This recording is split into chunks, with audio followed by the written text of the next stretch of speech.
61岁林先生伫今年1月时阵发生车祸，造成腰部椎间盘突出带着神经，骹手常常会麻会痛，行路困难，按时困眠袂好，严重影响到生活品质。到3月底才来到病院来看医生。那时候都弯不下去啊，身体走路都是歪歪的啊，脚麻到穿拖鞋都不能穿啊，在经过那个复健有一段时间没有很好啊，后来就去奇美的中医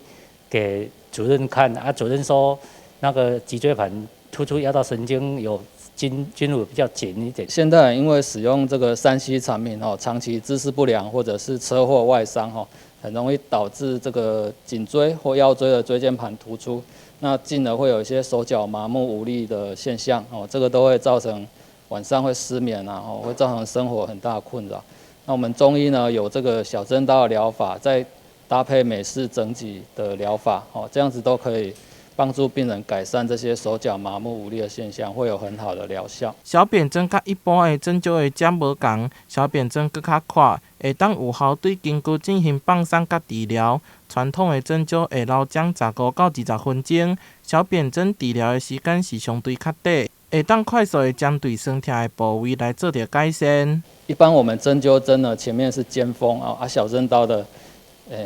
针尖呢是扁平状的，它是一个刀刃状